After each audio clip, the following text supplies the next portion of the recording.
Spice Fam, welcome back to my channel. Welcome back to another video. Today I will be showing you how I make Grenadian coconut cake, as Easter is right around the corner. It's one of those cakes that you would usually have around Easter or Christmas. Don't forget to like, comment, subscribe, put in your post notification bell so you don't miss an upload. Now let's get into this video.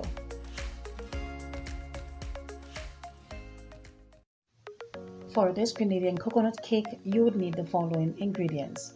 Here I have some plain flour, some milk. It can be either evaporated milk or coconut milk. I have some sugar, grated coconut. I also have here some ground ginger, some grated nutmeg, as well as some tonka bean. I have here some baking soda, some cinnamon powder, as well as some salt to balance out the flavor. I have here some margarine, some cherries, the sticky ones, and of course I have here some raisins or currants, whichever one is the preferred one. So let's start. So here I'm going to start off by mixing all my dry ingredients together. To my flour, I am going to go in with the cinnamon, baking powder, and salt, followed by the ginger, and also the raw ginger can be used. I did not have any on hand. I usually use that, and then give it a really good whisk until everything is combined. And then once that is done, you want to set that aside until you are ready to use it. So once I would have mixed all my dry ingredients together, I am just going to move on to creaming my butter and sugar. Here I have another large bowl, and I'm going to go in with some of that margarine or butter, and next I'm going to follow up with my brown sugar. White sugar can be used as well. Today I'm using my hand mixer. You can use a hand mixer or an actual mixer, or stand mixer that is, or your hands, but I'm just using my hand mixer today. And you want to cream it for about 3 to 5 minutes until it's nice and fluffy, as you can see here. And you also want to ensure that all your ingredients are at room temperature. It is so much easier to work with. So once I am finished creaming the butter and sugar, I will come back to show you the next step. Here our butter and sugar is finished, and I am just simply showing you what it looks like. It's nice and creamy and very pale in color. I am going to go in now with my grated coconut, and you want to fold that in really well.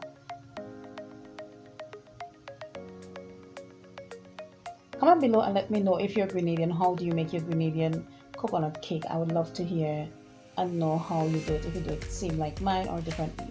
Next, I'm going in with some vanilla essence and some mixed extract, and that basically pops the flavor of the coconut cake. So once I would have added in the vanilla and the mixed essence, I am just going to mix that in really well. And this particular recipe has no eggs in it. Now you can add in an egg if you choose, but this recipe has no eggs in it, so it will be more of a crumbly texture, but it will definitely hold its own. All right, so just thought I mentioned that here. So it's actually eggless, and I remember my mom and grandma making it like that, as well as my siblings. We all make it just like that. So you want to mix that in really well until everything is combined. Next, we are going to add in the dry ingredients, some at a time, and fold that in really well. Don't overmix, just fold in until well combined.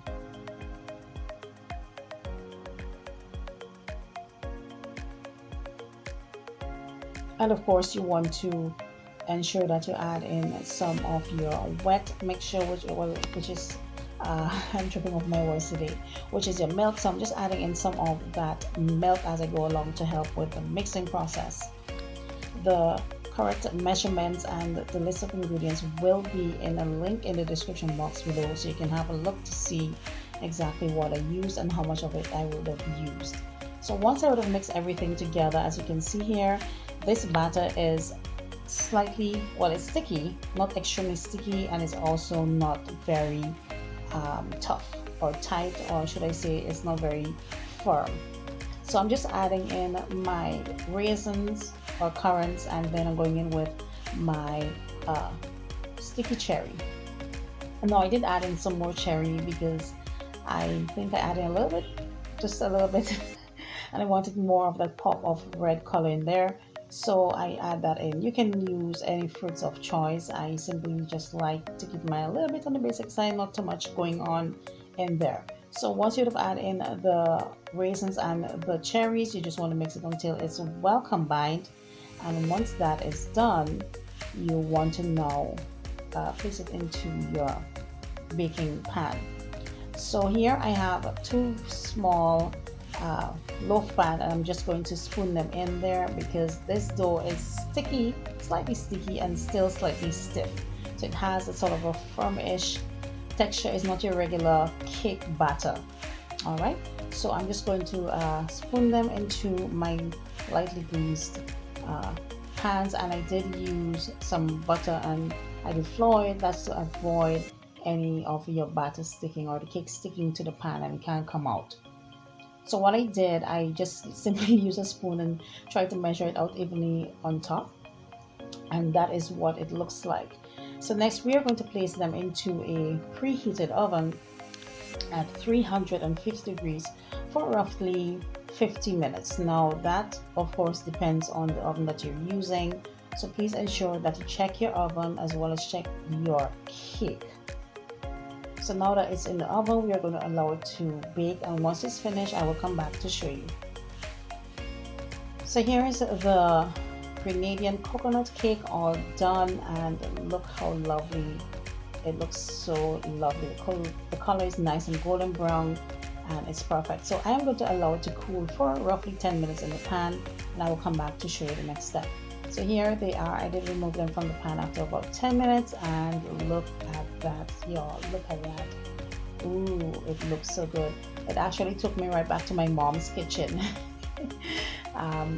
Around Easter time, this is one of the things that we would do. Even around Christmas as well, it's one of those specialty cake that you must have. So I did allow it to cool completely before I did slice it a little bit.